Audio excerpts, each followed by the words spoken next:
There's no doubt there are some wonderful things happening in our state.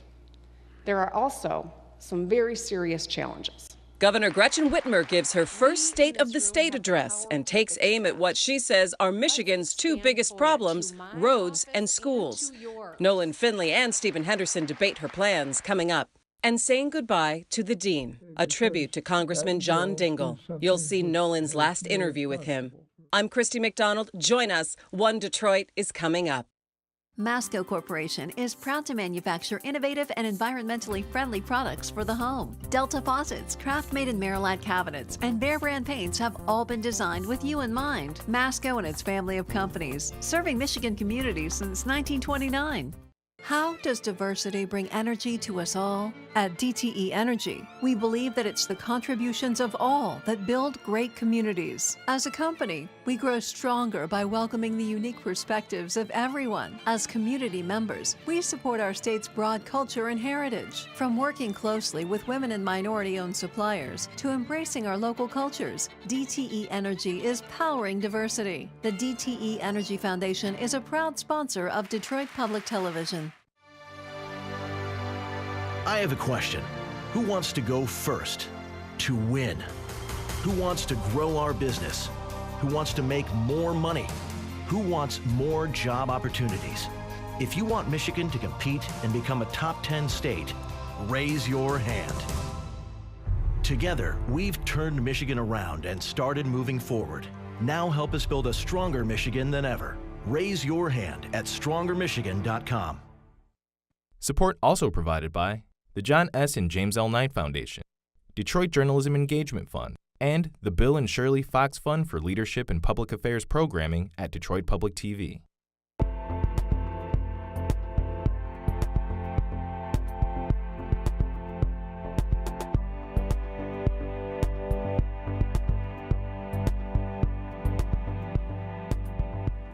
Hi, and welcome to One Detroit. I'm Christy McDonald. We're at the Detroit Public Television studios. Stephen Henderson and Nolan Finley are joining me this time as we focus on Michigan's future while saying goodbye to one of the state's most passionate advocates. We will get into Governor Gretchen Whitmer's State of the State address, the tone she set, plus her plans to tackle roads, infrastructure, and dismal education performance in the state.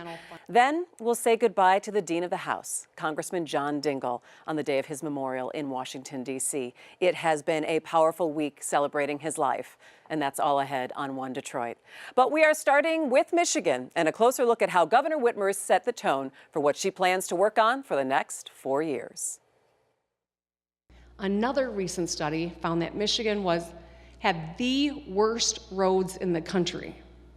The worst. Now let's be honest, none of us needs a study to tell us how bad our roads are. The evidence is impossible to ignore. No one will invest in a state that doesn't invest in itself. That's the hard truth. And let's be very clear. Incremental fund shifts, like we've seen in recent years, they just won't fix the problem. And to my friends in the legislature, when you're back home in your districts, talk to your local leaders and start to prioritize so that we can make sure when we come back and we pass a budget, we get to work on the things that are most meaningful to the people that you represent. Let's get it done and let's fix the damn roads. Our educators and our kids deserve our support, not a funding crisis that undermines the work of the classroom, that weakens our schools and compromises the education. We know that potential is everywhere. Potential is universal, but right now opportunity is not. Our students are not broken. Our teachers are not broken. It's our system that has been broken. And while we can't fix it overnight, and greater investment alone won't be enough, we are going to do it because 2 million kids in Michigan are counting on us. For too long, our government has been plagued by a lack of transparency, and we have consistently ranked the worst in the country. We in this room have the power to fix that. Let's expand FOIA to my office and to yours. If we want Michigan to be a home for opportunity, It should be opportunity for all in all workplaces. We need to expand Elliott Larson Civil Rights Act to include protections for the LGBTQ community. The My Opportunity Scholarship will guarantee 2 years of debt-free community college for all graduating high school students who qualify. Next month, I will present a budget, and my budget will offer a real solution for fixing our roads and rebuilding our infrastructure. It will give frontline educators the tools they need to address the literacy crisis. And most of all, it will reflect my unwavering commitment to making Michigan the home for opportunity. And this is the key, the budget. She also made a point to say she's not signing any budget gimmicks that extend the problem. And speaking of budget, she wants to keep with Governor Snyder's example of getting it done before summer break. All right, let's get into it with Nolan Finley and Stephen Henderson. It is good to see both of you guys and discuss a little politics here. All right, I think I've gotten over wanting a lot of details in the State of the State address. It didn't really bother me. Well, it's not like Governor Snyder gave a lot of numbers out at his State of the State addresses. But I think she set a tone, which was what she is going to be about for the next 4 years. And starting off the top with roads and education, I think sent a signal, Nolan. Well, it's no different than her campaign. I mean, it's not, I don't think it was unexpected. She's been talking about roads and talking about education. This was a particularly skimpy speech, I think. On roads, she didn't even give us a hint of where she might be going. This is going to be a serious issue. She's going to have to sell, and it's going to take a tax hike somewhere. And I thought that would have been a good place to start preparing the public for the fact that we're all going to have to pay for fixing these roads. I think, but she did talk about that we all have to give some kind of investment because we all agree in the sense that everything is crumbling in terms of bridges, roads, infrastructure. Yeah. So you know, in the last 8 years, we actually did become accustomed to the governor giving a little more detail than past governors had at State of the State, right? Snyder often would talk specifically about things he wanted the legislature to do in the State of the State, and Granholm didn't do that. Engler didn't really do that. It's not the way the speech had been sort of configured before. So in a way, Whitmer's first speech is a throwback, I guess, to the times before, and that she didn't give very specific things that she wanted the legislature to do. I think she could have come out and said, here's where I think we should be headed to try to get road funding, instead of just sort of hinting at the idea of people sacrificing. I mean, you're talking about $2 billion a year we need to raise to actually deal with the problem. And she was very eloquent in saying we need to deal with the problem and not kick the can down the road, not go for quick fixes. I think she should have been honest about that. We need $2 billion more dollars. Here's where I think. Yeah, but you saw Republicans sitting on their hands, and so that's the whole thing. If you need $2 billion, Nolan, where is it going to come from, and what kind of help is she going to get from the people who are not applauding that? You heard Mike Shirkey come out this week and say, you know, it'll probably will take a tax hike, and it will. The question is where you get it, and then where else what other priorities then can you handle if you're going to be raising a significant tax for roads? Can you then also raise a tax for education? One of the ideas we thought she was going to put on the table Tuesday night was using that 6% sales tax that's on gasoline for roads. That's what most other states do. That's why they have more money per capita to spend on roads. But a lot of that money goes to schools. But now that money goes to schools and revenue sharing. So if you take that money, how do you replace it? She had a lot of things she wants to do in that speech, a lot of areas she wants to target, but it's all going to take money. So which ones will get funded and which ones won't? And it's a daunting task when you have two major things when you talk about infrastructure and education. And we've talked a lot about how much money we should be infusing in education, and it doesn't just take money. It might take some shifting of how we spend certain funds, but you can't argue with the fact that the per pupil funding has been cut, and we are lagging from other states around in the Midwest, if not the country. She's got two major things to deal with here to try to squeeze some cash from. Yeah, I think the community college idea is huge from a policy standpoint. It's the kind of thing we should be doing to make sure that, you know, everybody needs something more than a high school diploma, no matter what it is you're going to go do, and community college often is the way you get that. But to guarantee free community college, you're talking about a very big price tag on that. At the same time that we, as you point out, have to be making up for all the money that we haven't been putting into K-12. I mean, we've been sliding down the national ladder on that as well. So now you're talking about even more money, right?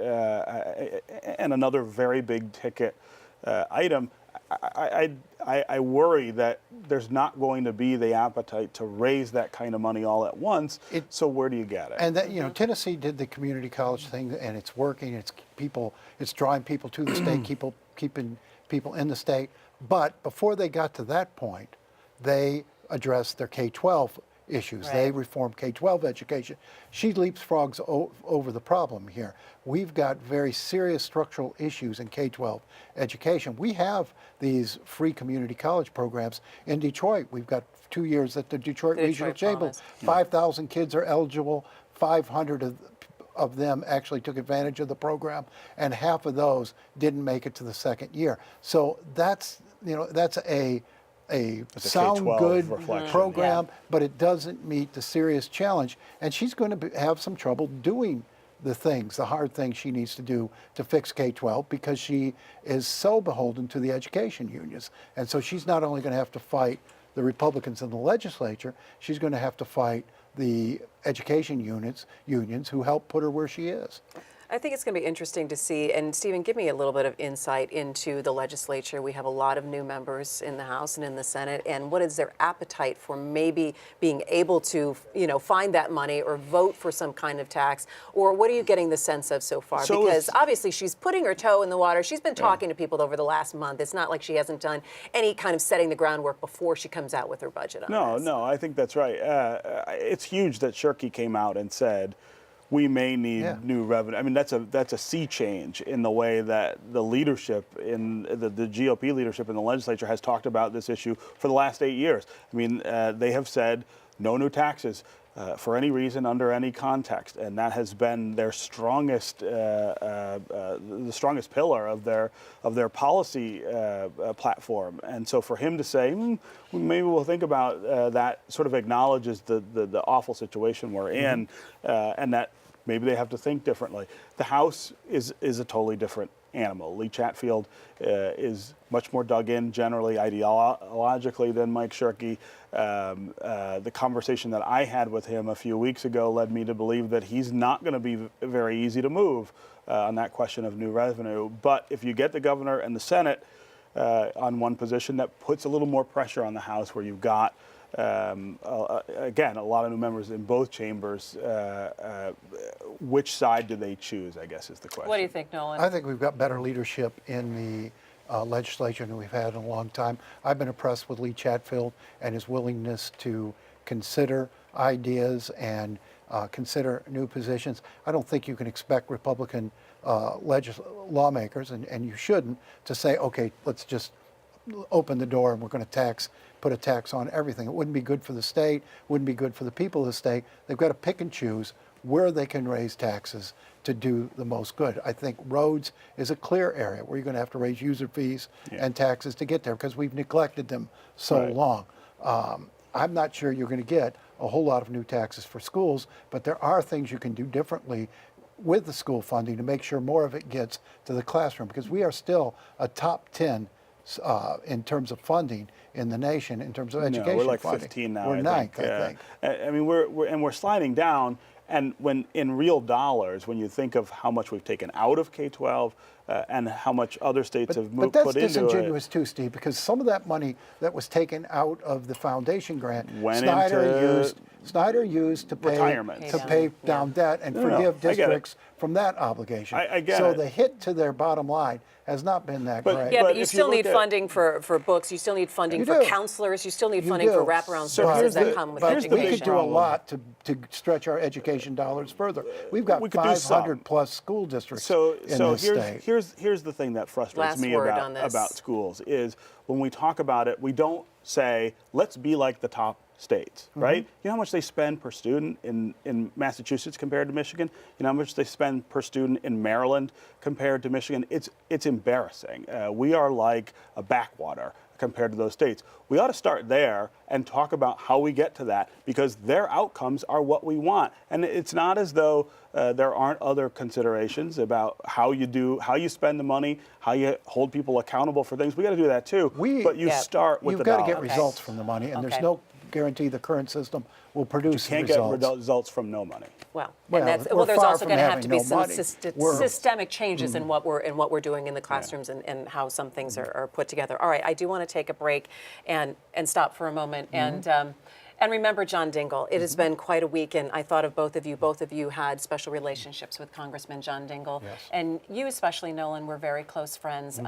What has, I guess, I know it's been a whirlwind week. It has been. But your reaction to the outpouring and the celebration, really, of his life. You know, in the last weeks, months of his life, anytime we'd talk, anytime I'd visit him, he was always concerned about whether people still remembered him. And if you saw what went on Monday and Tuesday, both at the viewing and then at the church in Dearborn, I mean, people clearly not only remembered him, but still loved him. And he was always concerned that he had become irrelevant. And I think this was Which is crazy, right? Which is crazy. You know, in his last days, he had two presidents call him.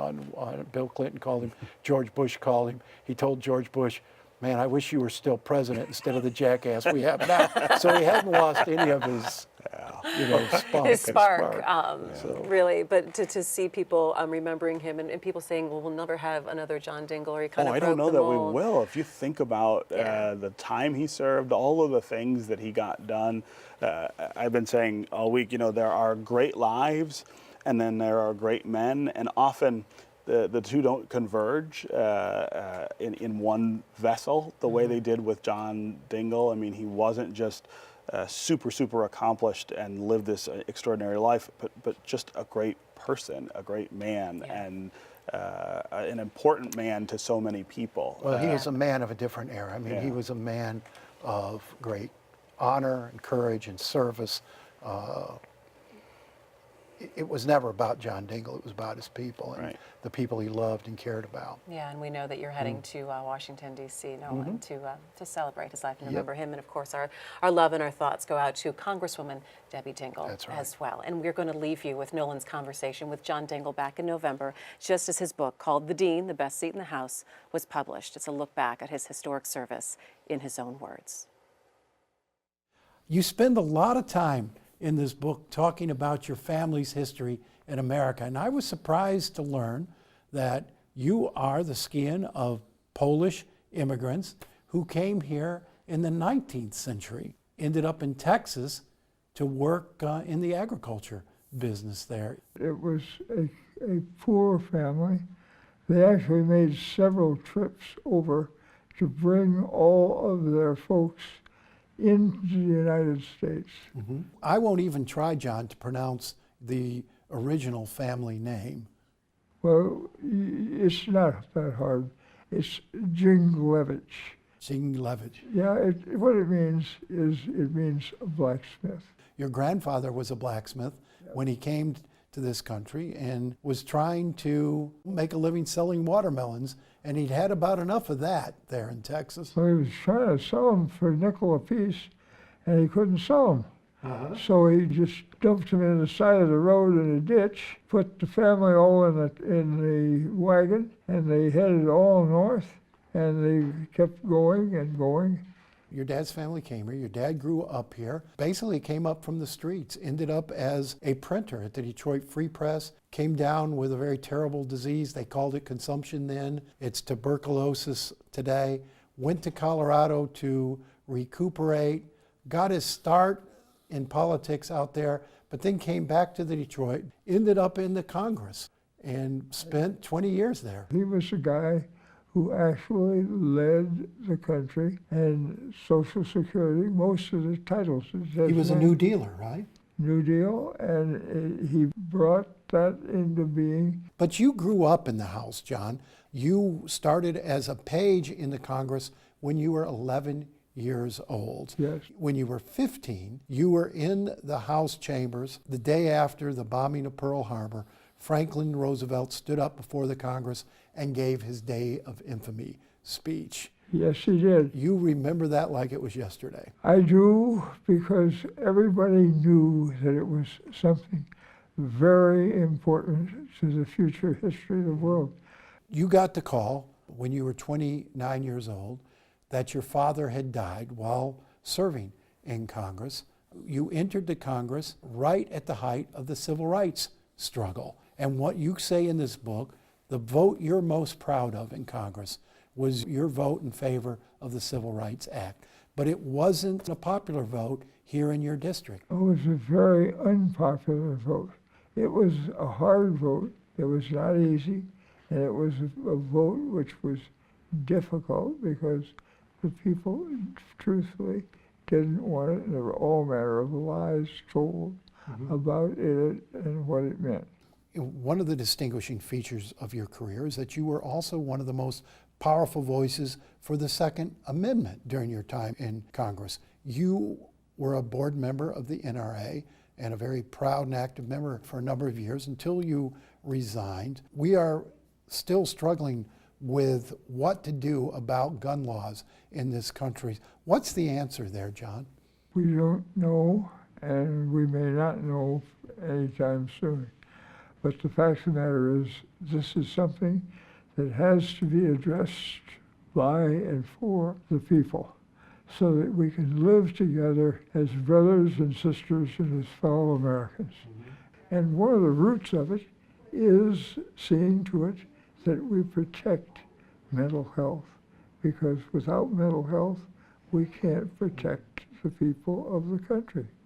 You were replaced in Congress by your wife, Debbie Dingell, who ran for your seat. How's she doing? I am very proud. I am one who believes that she is a better congressman than her husband was. And does she seek your counsel? Once in a while, yes. And once in a while, she rejects it. Congresswoman Debbie Dingell. And once in a while, she does what she damn pleases, which is usually the way it should be. Obviously, anyone who reads this book understands the very close bond between you and your father. John, one of the things your father was very focused on was universal health care. And you introduced his bill his bill didn't get passed while he was in Congress, but you reintroduced it at the start of every new congressional term while you were in Congress. And we're going to sign this bill. A version of it finally passed with the Affordable Care Act under President Barack Obama. What was that moment like for you? You were the presiding officer that day of the House and sat beside the president as he signed the bill. What was that moment like for you? Great satisfaction. We had done our duty, we had served the people, we had worked with the president, we had carried out our constitutional functions, and we had been truthful to the people that we owed everything to. We are done. It was a time of great urgency, and it was something that was of desperate importance to all Americans. In your mind, has it worked? It's had terrible opposition, but the answer is yes. I walk into the hospital and they say, "Thank you, Mr. Dingell." And I say, "Why?" They say, "For the bill."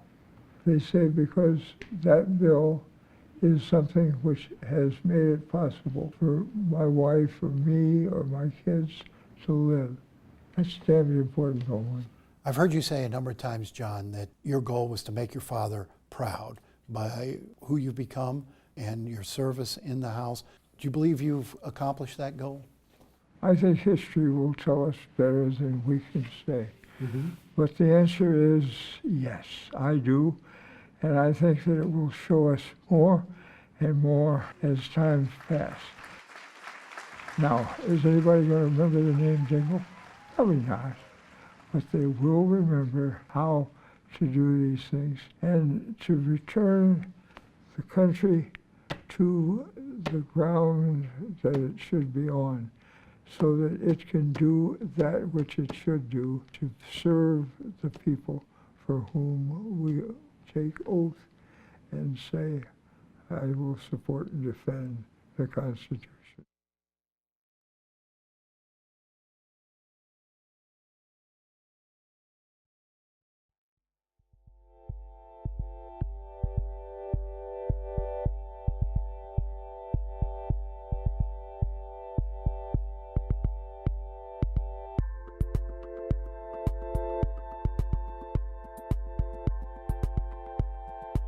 Masco Corporation is proud to manufacture innovative and environmentally friendly products for the home. Delta faucets, craft-made in Merillat cabinets, and Behr brand paints have all been designed with you in mind. Masco and its family of companies, serving Michigan communities since 1929. How does diversity bring energy to us all? At DTE Energy, we believe that it's the contributions of all that build great communities. As a company, we grow stronger by welcoming the unique perspectives of everyone. As community members, we support our state's broad culture and heritage. From working closely with women and minority-owned suppliers to embracing our local cultures, DTE Energy is powering diversity. The DTE Energy Foundation is a proud sponsor of Detroit Public Television. I have a question. Who wants to go first? To win? Who wants to grow our business? Who wants to make more money? Who wants more job opportunities? If you want Michigan to compete and become a top 10 state, raise your hand. Together, we've turned Michigan around and started moving forward. Now help us build a stronger Michigan than ever. Raise your hand at strongermichigan.com. Support also provided by the John S. and James L. Knight Foundation, Detroit Journalism Engagement Fund, and the Bill and Shirley Fox Fund for Leadership and Public Affairs Programming at Detroit Public TV.